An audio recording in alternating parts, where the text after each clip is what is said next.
There's my XSplit to keep the FPS nice and high. MarineLorD says WTF.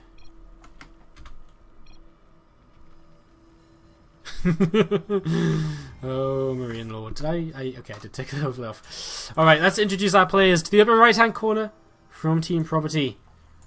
It is a Zanster. And down to the bottom right hand corner from Millenium, ladies and gentlemen, MarineLorD. Naniwa did indeed win versus Lilbo. What song was it? I think it's a song by Dragonette. I don't remember the song. I Get Around, maybe? By Dragonette? I don't know. I don't really like the song. It's a bit weird. Oh my god. Oh, holy shit. You guys have no idea. A massive spider just crawled up on the other side of my window. I was ready to flip my desk. But it's okay. It's outside. And I'm inside. I'm safe. I'm safe, guys. It's okay. Shout out to a few of you guys who are hitting that follow button here tonight. Pecanius and BX3Fub and James444. Thank you guys for the follows. Of course, if you enjoyed the casting, please do hit that follow button. I'm going to be again putting out a lot of content in the future, as I have just from today become full-time with StarCraft 2. So a lot of casts coming up, a lot more SC2 improved content in general. Just going to be doing pretty much anything and everything we can. So if you enjoy what you're hearing right now, if you want to support, then hit that follow button. Of course, if you want to really support, you can also subscribe to the stream as Boss did a little bit earlier. Again, a huge shout out to Boss for the subscribe. And yeah, for now, we sit here on Iron Fortress and wait to see what is going to become of this map. SCV starts to head out to try and give this Reaper a good idea as to which direction he should start heading in when he pops out, and he will be able to head in the correct direction. I imagine he'll go to the upper right, and that is where he's rallied right now. So the Reaper looks as though he's going to go the correct way, especially once this SCV sees he's not in the bottom left. He'll start heading up this upper right-hand side of the map. So Iron Fortress is a pretty big map, and there's actually a bit of an interesting conversation going on at the start of this game here, where MarineLorD was saying, you know, a lot of Zergs seem to hate this map for ZVT, and Zanster was saying, it's actually, Zanster's saying he quite likes it, and it's kind of a preference for him. I have to feel a lot of that has to do with spawns as well. You know, they were both saying that cross map, it's kind of ridiculously OP for Zerg.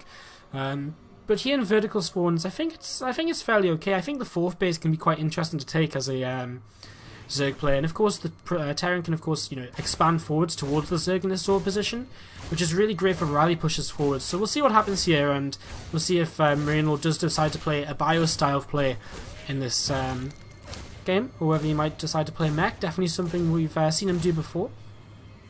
Did move through his WCS group against Violet using a good bit of mech, so we'll see what he's going to get up to here. Second Reaper is on the way across the map. It's actually almost here already. We've actually seen a third Reaper join in the party as well, so three Reapers really going to commit to kind of keeping his opponent pinned back, but a pretty nice opening from Zanster with Zerglin speed already on the way. He's going to be able to start forcing these Reapers back nice and early in this game, and already getting a nice bit of damage, pushing these back a little bit. Another Queen on the way up to help out against these. And of course, this first Queen already taking a lot of damage, and that's exactly what MarineLorD is. I keep calling every Terran player Morrow today. I keep calling MarineLorD Morrow. You know, it's exactly what MarineLorD wants. He wants to just try and work his way against these Queens. The Lings are well positioned here, but not in a good position to protect the Queen. And in fact, that Queen might go down, just gets back in time. And now that Queen's just going to have to sit in the back, but again, working his way against another one of these Queens. And that one Queen there, if he could just turn and maybe grab a shot on that damage Reaper, but not able to just yet. Zerglin speed over halfway done now, and MarineLorD's even going to start kind of turning around and just heading back here. Not quite able to get on Queens just yet, and is a little bit afraid of that speedling timing, so doesn't want to lose his Reapers, just going to keep them alive, and very well defended by Zanster. Perfect control, keeps both Queens alive, doesn't lose anything really, which is very impressive against three Reapers to only lose two Zerglins. Very nice play from him. So MarineLorD backs off, and we do see a starport on the way with a tech lab right next to it. Double gas is down after this third command center, so focusing on his economy, but going into some tech behind this, and the Banshee is always a great way to open in TVZ. I mean, it gives you a lot of map control to follow up with the Reaper Hellion, and it's very powerful. It has a potential to do a lot of damage, and it's very defensive as well. I mean, there's nothing which really shoots up early in the game, apart from Queens, so the only real threat of all-in, well, you know, there is threat of a lot of all-ins, but it helps deal with most all-ins, apart from perhaps, say, kind of a Nidus build. As now these Reapers moving across the map, and they will be able to pick off two Queens here. One Reaper goes down, but for 2 Queens, 2 drones, this has been more than worthwhile. Going to back away here, and again, 1 Reaper lost for that amount of damage is brilliant so far. Zerglin's trying to counter-attack here and trying to pick up a couple of reinforcing Hellions. He loses one of them. A little bit of a mistake there, but MarineLorD probably could have kept on running that away and probably could have kept it alive, but, well, a little bit of a shame, but not the end of the world. He'll come back now and pull a couple of SCVs off the line to repair up these Hellions before moving across the map and continuing his aggression. The first Banshee on the way of Cloak as well, so kind of committing to this a fair amount, you know, really looking to get these Banshees doing something, get them doing a little bit of damage. And these Zerglings just going to chill out on the high ground right now as we're going to see these Hellions moving across, a couple of Reapers as well. And again, that Banshee will be in hot pursuit in the very near future. MarineLorD going to focus his efforts towards this third base right now. 3 Queens out over here though, and not really going to be able to do anything. We do see an armory coming up though, so it's going to be a pretty committed timing from MarineLorD. And honestly, it might very well just hit before the Banal Nest comes in from Zanster. Zanster might be in a little bit of trouble, but MarineLorD is pulling back right now. And it looks as though he's not going to really commit to this at all. That Ling goes down. He will move back across the map here. Again, it's very quick for him to move back and forth. Does Zanster really have enough to defend? He's got 6 Zerglings, and even if he has a Banal Nest up, I mean, he's only really got Queens. I mean, Queens are very good, but are they going to be enough here? This Banshee's going to help out quite a bit as well.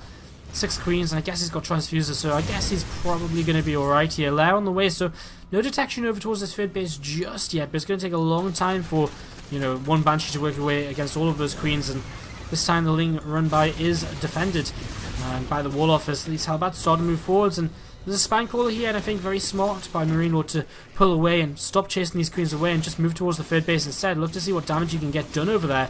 A bit of a shame that this Banshee is targeting a Queen with no energy, so a little bit of a waste, but forces a Transfuse out anyways. And I mean, there's just so many Queens, there's so many Transfuses, and MarineLorD's really not able to get anything done just yet. There's another Banshee coming in though, and he will actually now pick off his first Queen of this game. Another Queen is getting very low. Does this Queen not have a Transfuse? It does. Not using it just yet though, as the Banshee's doing a great job of picking off the Banelings before they can get towards these Hellbats. And that's a little bit of a problem. These Queens have been so zoned out as well that they're not really helping out either. And in fact, Zanster is going to lose his third base. This was looking really good for him. It looked as though he had more than enough, but I mean, in the end, MarineLorD did a fantastic job of just zoning his opponent out and keeping him pinned back. Now Zanster is in a lot of trouble. He loses his third base here, and he'll clean up the rest of these Hellbats, but it cost him a lot. The Banshees stay alive as well, and they're going to be a very useful tool for continuing harassment as this game goes on. He's going to be able to come in and probably pick off a couple more drones here and there. As we do see +1 mech weapons on the way in from MarineLorD, so he will be continuing with a mech style of play here on Iron Fortress. And Zanster is not in the best of positions to go from this point. He's down in workers against triple orbital. He is, I mean, he's got some money banked up because I suppose he's saving up for Mutalisks from this Spire which he's currently building. But how much damage are these Mutas going to do? We already see a couple of Vikings on the way out. We see a 4 on the way out. I mean, it's going to be very, very difficult for too much to be achieved here by Zanster with these Mutas, and we already see him starting to start up that +1 missiles. He's going to start up his Rotor and his Infestation Pit, and I'm really interested, does he commit to these Mutas? Maybe just 3 or so to start dealing with the Banshees? I guess that might be the best way to go about things right now, so use that Spire for something. We'll just have to wait and see what exactly he's going to build first of all here. I mean, again, his third base is only just finishing up now. Morrow, I keep calling him Morrow. What is wrong with me? MarineLorD has got his third base now, starting to mine again. He wasn't in any kind of rush to get this set up and ready to go. Some SCVs just helping repair these Banshees up before they move across the map for another potential set of harassment or attacks. It'd be a little bit risky though. I mean, has MarineLorD seen that Spire? No, he hasn't. So he doesn't know about the Spire, but he can definitely assume that it's at least, you know, kind of up here. So, you know, he's got to be a little bit careful if he does decide to move across the map with the Banshees, because it could just be a suicide trip for them. As it turns out, okay, there are 3 Mutalisks on the way out, so it would be a bit of a suicide trip as Zanster just begins to get set up in towards the 4th base. So again, set very far behind here early on. It kind of comes down to what MarineLorD decides to do, and unfortunately for Zanster, I kind of feel as though he's just building 4 Banshee Hellbat, which suggests he's going to be very aggressive. He's not going to play this style of mech where he's just going to sit back, max out, and wait. He's going to attack, and he's going to attack at about 160 supply, maybe even just with this +1 armor finishing. Start moving out, and then you'll have Blue Flame coming in pretty soon as well. I mean, if he can just start moving across the map, and it's going to put a lot of pressure on Zanster, who right now is really focusing on just setting up his economy from the deficit he had earlier on. and just any kind of timing here might be very detrimental to our Zerg player. They've Mutalisk spotted as well now, and with so many Vikings out, I think MarineLorD might just say, right, cool, you know, you've committed to these Mutas, they're not really going to do too much. I guess he might be scared of kind of mass Mutalisk, but what's the realistic, you know, how realistic is that at this sort of point where the Zerg has really only been mined from a third base for a couple of minutes, if that. I mean, he's only mined 1500 gas from this third base, so I think as a couple more fours join in, it's going to very soon be time to march on across this map for MarineLorD. Roach is starting to be added in here for Zanster, but again, I mean, he's at 30 supply deficit as this army. Well, the Death Ball begins to move, and he's got a few SCVs to help out with some repairs. I like this though, counterattack coming in from Zanster. He's going to try and get some damage done, but look how well prepared MarineLorD is. Turret, wall set up over here. I mean, okay, the Roaches are going to be able to get a little something done, but MarineLorD, he's not going to slow down. He's just going to keep moving across the map, and there is not enough over here for Zanster to defend, so even if MarineLorD loses a lot of economy right now, he's going to return the favour very quickly, and he will eventually clean this up, because he's got a Banshee back at home to defend. So, moving forwards right now, this first four is in a little bit of trouble, as these Banshees cloak up, and I mean, what anti-air is there? I mean, some Mutalisks, if they try and come in, they're going to get annihilated by fours and Vikings, and MarineLorD is just continuing to push forwards. This third base again, ravaged, but only 6 SCVs lost. He can get mining here, now he's cleaned up these Roaches, and the main fight taking place, but I mean, the Banshees just doing everything they need to, taking down the Queens. Once the Queens go down, these Roaches are going to start dropping even faster than they already are. The fours in the back completely untouchable, and what damage was done to them is just being healed up by the SCVs which were brought along for the fight. Only really the fours and Banshees left now, but I still sort of feel it's just a little bit too much DPS and not enough for Zanster to be able to really deal with it. And actually, Zanster's losing Overlord, so he's going to be supply capped. There's no real way for him to make anything anymore. And, well, the Roaches come in, they make a valiant effort to take down a couple of these fours, but the Banshees are still just completely unanswered for. You see a couple of, in fact, it's just a Hellbat and a Banshee over to the left side. Not really any worker damage being done here by MarineLorD, but he's trading so effectively with his army. He's got a 4th command center up as well. And this one, Banshee's just continuing to work away on whatever he can. 6 kills on it in total, 3 of those workers. The army moving back here to just regroup, get ready to go once again from MarineLorD, and he's going to move across for wave 2 of this attack. And this time, there isn't really a wave 2 for the Zerg player. He doesn't have enough to defend here, and again, it all stems from that early game where he really just took a little bit too much damage. You can't really afford to lose your third base to that, especially when the third CC from the Terran player comes up so early on. And especially when he kind of really had enough to defend. It was kind of just one of those things where MarineLorD really just out-positioned him and forced the Queens away and gave the Hellbats the opportunity to do the damage they needed to do. And these fours, and well, the Banshees just going to turn around and work their way against these Roaches, and the rest of the units going to move towards the third base. The third base where there's a couple of Roaches to defend, but not really too much at all. Everything over here getting absolutely annihilated. Some Roaches going to try and come in from behind, and these fours just going to slowly clean them up. No real issue at all there. And again, these Roaches going to just try and clean up, and I mean, the Roaches are actually doing a good job fighting against the ground units. They're getting rid of them, but it's just not efficient enough, and the Banshees are always going to be left over in the sky. You see drones being roasted now as well. This base is going to go down. We might even see the Spore Crew will get targeted. There's nothing really that Zanster can do about it. There's just so many Banshees. A couple of Hellbats over towards the 4th base now as well, actually finding some of the drones, trying to transfer over there. And of course, there's just another wave ready to go for MarineLorD. He's like, cool, I'm set, I'm ready to go again. What are you waiting for? Let's go. And it's just a snowball effect, really. It's one of them situations where things get better and better for MarineLorD, or they're certainly not getting worse.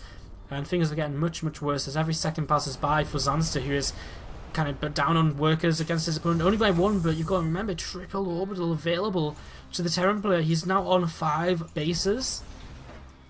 There's no way you stop a mech Terran player who's on 5 bases when you barely have 1 base of your own, right? Like, he's got a 3rd base rebuilding, he's got a very soon to be mined out natural, and a 4th base, which I guess is kind of his one real base here. I mean, okay, the natural's helping him for now, but again, not for very long. I guess the 3rd base will be back up soon, but again, he's against 5 bases. There's just going to be so much for the template. You know, the template doesn't even need to trade efficiently at this point, but there's only Roaches on the map, so how is he not going to trade efficiently? That's the real problem. Zanster doing whatever he can to try and hold on, but it's one of these games where he probably already knows in his head he just can't fight against this right now. He probably knows there is just no way, but I just have to try. I just have to try and just keep my opponent down, just try and keep him busy, just wear him down a little bit for the next player to come out from a team who, again, could be Mekar, could be Moro. We'll wait and see who that will be. As these Vikings are going to target down a couple of Overlords. And now this 4th base under attack, and again, really nothing to be done here for Zanster. I mean, counter-attacking pretty much is the only way to go about things right now, and I mean, what does he gain? I mean, he can maybe clean up a little bit here in the main base, and kill some production is nice, but at the same time, he's lost his 4th base. He's going to probably lose this 3rd base again, and you know, all of these units which are over here are probably going to go down. Seeking Missile comes down, and Zanster will respond to that. This one Mutalisk gets blown into oblivion. I mean, again, these meters, I mean, he's built up quite a meter count, but can he really just base trade his way out of this? I'm not too sure. He's shutting down a lot of this production. If he can take down the tech labs, he'll at least slow further force being added into this army, but there's already 6 on the map. Vikings as well, and they're coming forwards here. These meters just trying to stay alive. You know, I guess he's forced a lot of kind of lifts on these factories at least, but again, is it really enough? He's going to come over here, try and shut down the starports right now. As again, Zanster is just struggling. He loses the 3rd base, which is now, well, you know, he's going to clean up the helipads, but again, he loses the 3rd base. He's still way down in supply. The meter's doing some kind of miracle is kind of what he's relying on here, but he's even losing the Mutalisk to a couple of 4 shots here and there, and again, you know, he's doing the right thing. He's trying to base trade. He's trying to keep his opponent's army busy. He's trying to say, you can't come across the map and kill me, because I'll come and kill you, but it's just not enough. It's just not fast enough. GG and MarineLorD.